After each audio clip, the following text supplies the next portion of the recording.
आइए दोस्तों नजर डालते हैं आज 21 अप्रैल 2020 मंगलवार के मुख्य समाचार और टुडे ब्रेकिंग न्यूज के इस वीडियो में जानेंगे दोस्तों आज देश भर की तमाम बड़ी खबरों को। आइए नजर डालते हैं फटाफट से आज के ताजा बुलेटिन पर। पहली बड़ी खबर आप देख पा रहे कि भारत के FDI नियम में सख्ती पर चीन भड़क गया और बताया कि WTO सिद्धांतों के खिलाफ भारत ने प्रयास किए हैं। जी हाँ, दरअसल आपको पता होगा भारत सरकार ने हाल ही में 2-4 दिन पहले एक फैसला लिया था FDI नियमों में बदलाव करके, यानी कि दूसरे देश जो है फॉरेन कंट्रीज जो है ना दोस्तों वो हमारे भारत में अगर इन्वेस्टमेंट करती हैं तो उस पर नियम कानून कायदे कुछ टाइट होंगे, सख्त होंगे। इस पर चीन भड़क गया और चीन ने कहा कि भारत ने WTO के नियमों का उल्लंघन वगैरह किया। WTO मतलब दोस्तों वर्ल्ड ऑर्गेनाइजेशन है एक व्यापार का जो कि सभी देशों के लिए नियम वगैरह बनाता है। और साथ ही अगला अपडेट देख पा रहे कि उत्तर प्रदेश के 52 जिलों में अब तक 1176 इस तरह के पॉजिटिव केसेस देखे गए हैं। वहीं दोस्तों पूरे भारत में आंकड़ों की अगर बात करें ना तो देश में इस बीमारी के पिछले 24 घंटों के दौरान 1540 नए मामले देखे गए, 40 लोगों की जान जाने की खबर है और अब कुल मरीजों की संख्या जो है वो 17,656 तक पहुंच चुकी है। 559 लोग टोटल अपनी जान गंवा चुके हैं। ये भारत का आंकड़ा चल रहा है अभी। वहीं दुनिया भर के आंकड़े पर अगर नजर डालें दोस्तों वर्ल्ड वाइड तो दुनिया भर में 24,16,000 से भी ज्यादा कंफर्म्ड केसेज की संख्या हो चुकी है। 1,65,000 लोग इस दुनिया को अलविदा कह चुके हैं। और साथ ही अगला अपडेट देख सकते हैं कि उत्तर प्रदेश में 8 जिले बिल्कुल इस बीमारी से मुक्त घोषित हो चुके हैं। बिहार, झारखंड, उत्तराखंड और दिल्ली का भी हाल काफी कंट्रोल में चल रहा है। इसको लेकर अपडेट ये भी देख सकते हैं दोस्तों कि दिल्ली में पिछले 24 घंटों में सिर्फ 78 नए केस देखने को मिले हैं। 2 लोग दुनिया छोड़ चुके हैं। वहीं अगला अपडेट देख सकते हैं कि प्रधानमंत्री नरेंद्र मोदी ने फिर दोहराया मित्रता का वादा, बोले कि भारत मालदीव के साथ है। जी हां दोस्तों, माननीय PM मोदी ने सोमवार सुबह मालदीव के राष्ट्रपति इब्राहिम सोहिल से बातचीत की। अभी जो देश और दुनिया में ये महामारी का मसला चल रहा है इसी के संबंध में। और इसके बाद PM मोदी जी ने ट्वीट भी किया कि भारत और मालदीव के बीच विशेष संबंध ने दोनों के शत्रु यानी कि अभी जो बीमारी चल रही इससे एक साथ लड़ने के लिए हमारे संकल्प को मजबूत किया।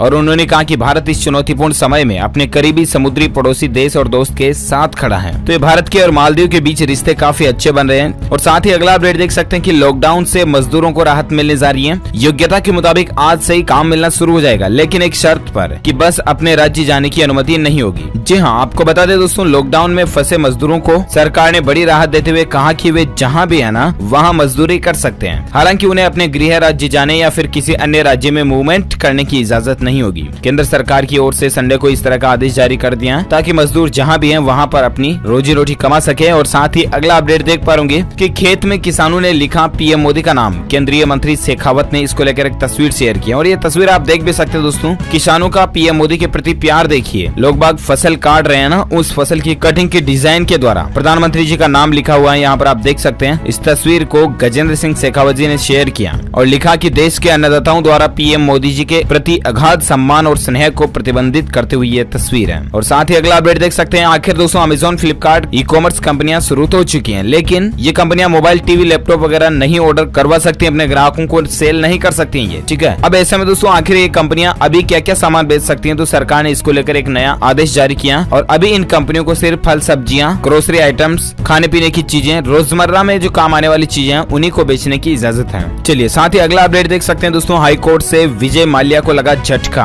खारिज हुई प्रत्यर्पण के खिलाफ दायर याचिका। जहां भगोड़ा घोषित किए जा चुके शराब कारोबारी विजय माल्या को लंदन हाई कोर्ट से आज एक बड़ा झटका लगा है। लंदन के रॉयल कोर्ट ऑफ जस्टिस में लॉर्ड जस्टिस स्टीफन इरविन और इन जजों की बेंच ने मिल करके याचिका को खारिज कर दिया। साथ ही अगला अपडेट देख सकते हैं कि दोस्तों इस बीमारी से जंग के लिए भारत की राह अपना रहा है अब अमेरिका। जहां अमेरिका के राष्ट्रपति डोनाल्ड ट्रंप ने अमेरिकी लोगों से PM मोदी जी के संदेश को रिपीट किया है। दरअसल दोस्तों अब अमेरिका भी भारत के मॉडल को अपना रहा ताकि किस तरह से इस बीमारी को कंट्रोल किया जा सके। और इसको लेकर आप देख सकते हैं कि अमेरिका के राष्ट्रपति ने प्रधानमंत्री नरेंद्र मोदी जी द्वारा भारतवासियों को दिए संदेश को रिपीट करते हुए कहा कि इस महामारी से निपटने के दौरान जान और जहान दोनों का ध्यान रखेंगे। ये कहा डोनाल्ड ट्रंप ने। मतलब भारत के प्रति अब अमेरिका जानबूझकर या कैसे भी उसने जरूर बढ़ा रहा। और साथ ही अगला अपडेट देख सकते हैं कि 4 धाम यात्रा पर दोस्तों इस बीमारी के चलते काला साया छाया हुआ। केदारनाथ, बद्रीनाथ धाम के कपाट खुलने की तारीख को बदल दिया गया। अब दोस्तों आखिर कब ये कपाट खुलेंगे और कब आप ये दर्शन कर पाएंगे, तो दरअसल आपको बता दें कि अगर लॉकडाउन आगे नहीं नहीं बढ़ता है और 3 मई तक ही रहता है तो दोस्तों बद्रीनाथ धाम के कपाट 15 मई 14 मई को खोले जा सकते हैं, अदरवाइज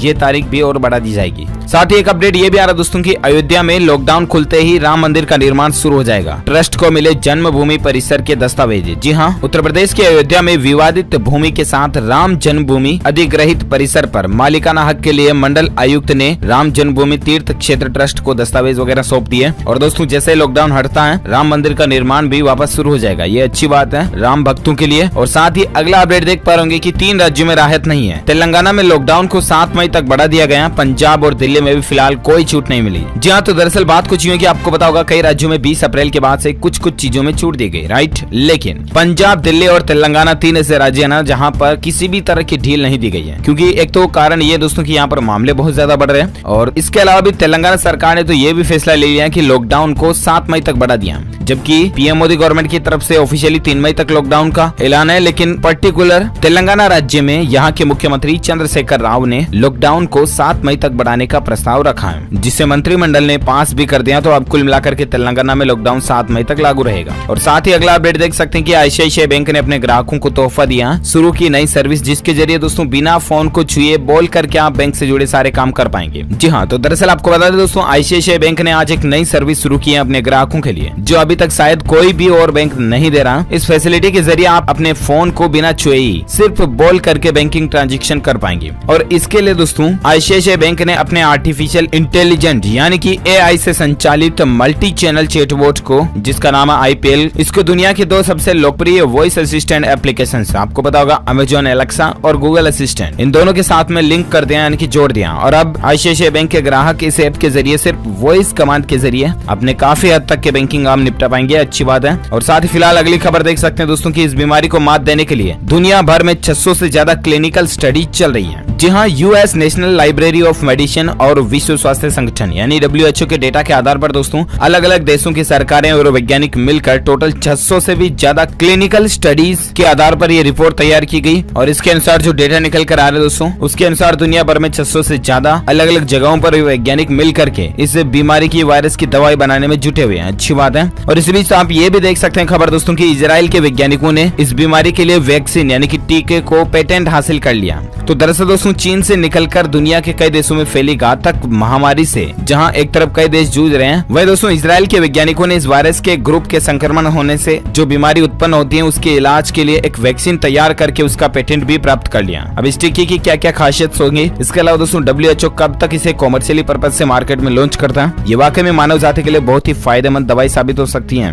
और साथ ही फिलहाल दोस्तों अगला अपडेट देख सकते हैं कि मनरेगा के मजदूरों की केंद्र सरकार ने सैलरी वगैरह बढ़ा दी है और अब इनको 20 रुपए सैलरी बढ़ करके तनख्वाह मिलेगी। और वैसे आपको बता दें 20 अप्रैल के बाद से ही दोस्तों मनरेगा कार्यक्रम के दौरान चेक डैम निर्माण, तालाबों की सिल्ट सफाई, वृक्षारोपण आदि के लिए सरकार अतिरिक्त काम करवा सकती है। मनरेगा मजदूरों को छूट होगी, लेकिन उन मजदूरों से भी कहा गया दोस्तों की मास्क लगा कर ही जाएं और सोशल डिस्टेंसिंग का वहां भी पालन करें। साथ ही दोस्तों फिलहाल अगली खबर आ रही है कि भारतीय स्वास्थ्य मंत्रालय की तरफ से आंकड़ा देखिए कि पिछले 14 दिनों में दोस्तों 59 जिलों के अंदर एक भी इस तरह का वायरस का नया केस नहीं देखा गया। ये भारत के लिए राहत की बात है। और साथ ही अगला अपडेट देख सकते हैं वैज्ञानिकों की एक और नई खोज और पहुंच देखिए दोस्तों, सिर्फ खांसी की आवाज से ही पकड़ में आ जाएगी ये बीमारी, इस वायरस का पता चल जाएगा। देश में इस तरह की रिसर्च भी चल रही है। जी हाँ, भारतीय वैज्ञानिकों के लिए बड़े ही गौरव की बात है दोस्तों सभी भारतीयों के लिए, क्योंकि हमारे भारत के साइंटिस्ट इस तरह का टेक्नोलॉजी सिस्टम डेवलप कर रहे हैं जिससे आदमी के खांसने मात्र से पता लगाया जा सकेगा कि कोई आदमी इस बीमारी से संक्रमित है या नहीं। देखते हैं आखिर ये कब तक टेक्नोलॉजी हमारे सामने आती है। फिलहाल अगला अपडेट देख सकते हैं मुकेश अंबानी जी की तरफ से रिलायंस और ऑर्गेनाइजेशन की ओर से एक नया अभियान शुरू किया गया, मिशन अन्न सेवा अभियान, खाद्य सुरक्षा अभियान के तहत, जिसमें दोस्तों देश भर में रिलायंस की ओर से 3 करोड़ थालियां परोसने का लक्ष्य है। 3 करोड़ लोगों को भोजन मुहैया कराने वाला ये मिशन है, मिशन अन्न सेवा। तो ये अच्छी बात है। और साथ ही अगला अपडेट देख पा रहे होंगे, हाई अलर्ट है अमेरिका में दोस्तों इस वायरस के बीच एक और नया संकट आ गया। जी हाँ, आपको बता दें अब अमेरिका में प्रकृति भी अपना कहर बरपाना शुरू कर रही है। दरअसल दोस्तों अमेरिका के अंदर टोर्नेडो तूफान ने कई शहरों में भारी तबाही तो मचाई है। इसके अलावा 30 से ज्यादा लोगों लोगों की जान भी इस तूफान के चलते चली गई, सैकड़ों इमारतें गिर गई। और उसके बाद भी अमेरिका के मौसम विभाग का ये कहना है कि अगले कुछ घंटों में ये वापस तूफान आ सकता है। अमेरिका की हालत देखिए दोस्तों, जहां एक तरफ ऑलरेडी बीमारी से अमेरिका ग्रसित है और अभी इस तूफान से और ज्यादा परेशानी आ रही है। और साथ ही अगला अपडेट देख सकते हैं कि एप्पल फैंस के लिए बुरी खबर है, भारत में आप एप्पल के इस स्मार्टफोन मॉडल को नहीं खरीद पाओगे। तो दरअसल दोस्तों एप्पल आईफोन 8 को अब आप नहीं खरीद सकते क्योंकि इस प्रोडक्ट को एप्पल कंपनी ने अपनी भारतीय वेबसाइट से हटा लिया। हालांकि अगर आप इसे खरीदना चाहते तो अमेज़न, फ्लिपकार्ट वगैरह से खरीद सकते हैं, लेकिन ऑफिशियली apple.com से नहीं खरीद पाओगे। साथ ही अगला अपडेट है कि ITC ने लॉन्च किया सरफेस डिसइंफेक्टेड स्प्रे। कंपनी का दावा है दोस्तों कि ये 99.99 कीटाणुओं का खात्मा कर सकता है। हालांकि ये फर्श वगैरह के लिए है, लेकिन फिर भी देख सकते हैं इसकी डिटेल। और साथ ही अगला अपडेट है कि सोशल डिस्टेंसिंग का पालन करते हुए नेशनल हाईवे पर टोल वसूली भी शुरू हो चुकी है। जैसा कि हमने आपको बताया था 20 तारीख से ही देश के सभी टोल नाके वगैरह जो है वापस खुल चुके हैं और यहाँ पर लोगों से टोल वसूला जाएगा। और साथ ही अगला अपडेट है कि केंद्र का इन राज्यों को कड़ा आदेश है, सख्ती से पालन किया जाए लॉकडाउन का। IMCTC के द्वारा नजर भी रखी जाएगी। जी हाँ, केंद्र सरकार ने सोमवार को कहा दोस्तों कि इस बीमारी से संबंधित हालात मुंबई, पुणे, इंदौर, जयपुर, कोलकाता और पश्चिम बंगाल के कुछ अन्य जगहों में विशेष रूप से गंभीर और लॉकडाउन के नियमों में उल्लंघन करने पर इससे बीमारी के फैलने का खतरा ज्यादा बढ़ सकता है। और इसलिए इन इलाकों को गृह मंत्रालय की तरफ से स्ट्रिक्ट चेतावनी भी जारी की गई है कि यहाँ के प्रशासन अपने अपने लेवल पर पर्याप्त रूप से सख्ती बनाए रखें और लॉकडाउन में किसी भी तरह की ढील ना दें। साथ ही अगला अपडेट मौसम समाचार को लेकर देख सकते हैं। संपूर्ण भारत के अगले 24 घंटों के मौसम पूर्वानुमान की बात करें दोस्तों, तो अगले 24 घंटों के दौरान तो इन जगहों पर चेतावनी है, हल्की फुल्की बारिश हो सकती है, जिसमें शामिल है राजस्थान, उत्तरी मध्य प्रदेश, पश्चिम बंगाल, हरियाणा, दिल्ली, उत्तर प्रदेश, बिहार, झारखंड, छत्तीसगढ़। इसके अलावा तटीय आंध्र प्रदेश, तेलंगाना और केरल की कुछ जगहों पर हल्की से मध्यम प्री मानसून बारिश हो सकती है, यानी कि मानसून के पहले की बारिश हो सकती है। अच्छा, इसके अलावा दोस्तों मौसम विभाग की तरफ से अगले एक सप्ताह का मौसम पूर्वानुमान भी जारी किया गया, तो वो भी जान लीजिए फटाफट से। 21, फिर 23 अप्रैल, फिर 24-26 अप्रैल, इस दरमियान किन किन राज्यों में बारिश हो सकती है, तो तेलंगाना, आंध्र प्रदेश हो गया। इसके अलावा उत्तर प्रदेश में भी फिर से हल्की बारिश और आंधी चलने की संभावना है। छत्तीसगढ़, मराठवाड़ा वगैरह, महाराष्ट्र, इन इलाकों में भी छिटपुट बारिश हो सकती है। तो दोस्तों मौसम विभाग ने इन राज्यों में 5 दिनों तक अलर्ट जारी किया है। उसमें कौन कौन से राज्य शामिल हैं, तो देख सकते हैं कि असम, मेघालय, पश्चिम बंगाल, अरुणाचल प्रदेश, नागालैंड, मणिपुर, मिजोरम, त्रिपुरा में अलग अलग जगहों पर भारी बारिश की तो संभावना है ही। इसके अलावा तेज आंधी की चेतावनी भी है, जिसमें शामिल है दोस्तों झारखंड, तेलंगाना, उड़ीसा, बिहार, दक्षिण आंतरिक कर्नाटक। इन इलाकों में 50 से 60 किलोमीटर प्रति घंटे की रफ्तार से तेज आंधी की हवाएं चल सकती है। और साथ ही अगले अपडेट में बात करें दोस्तों आज के सराफा बाजार में सोने चांदी के रेट की, तो सोने के दामों में गिरावट देखने को मिली है। लगातार तीसरी बार सोने के दाम कम हुए हैं। आज सोने में तकरीबन दोस्तों 169 रुपए की गिरावट के साथ सोना 45,745 रुपए प्रति 10 ग्राम पर पहुंच गया। वही चांदी के दामों में उछाल देखने को मिला। अंतर्राष्ट्रीय मार्केट में भी चांदी में बढ़ोतरी देखने को मिली और उसी के चलते भारतीय बाजारों में भी चांदी की कीमतों में बढ़ोतरी हुई है। ओके दोस्तों, तो इसी के साथ ही आज की बड़ी खबरें, मुख्य समाचार, टुडे ब्रेकिंग न्यूज का वीडियो यहीं फिनिश होता है। और हाँ, साथ ही आप मुझे नीचे कमेंट करके जरूर बताइएगा दोस्तों की भारत में अभी इस बीमारी के मामलों की संख्या कुल कितनी पहुंच चुकी है, कितने हजार से ज्यादा संख्या हो चुकी है। जो लोग इस सवाल का सही जवाब इस वीडियो के नीचे कमेंट बॉक्स में देंगे वो रैंडमली पिक किए जाएंगे हमारी DLS न्यूज टीम की तरफ से और आप जीत सकते हैं एक शानदार सरप्राइज गिफ्ट जो कि गिव अवे के रूप में आप तक पहुंचा दिया जाएगा। और साथ ही अगर आपको ये वीडियो अच्छा लगा तो इसे दिल से लाइक कीजिए, शेयर कीजिए अपने दोस्तों के साथ फेसबुक और व्हाट्सएप पर। लाइक जरूर करना और शेयर भी करना। और हाँ, DLS न्यूज चैनल को सब्सक्राइब करके बेल आइकन भी दबा देना ताकि आपको रोजाना की ताजा अपडेट्स और इसी तरह की काम की खबरें तुरंत आपके मोबाइल पर मिलती रहेगी। Thank you, take care, good bye, जय हिंद, जय भारत, वंदे मातरम।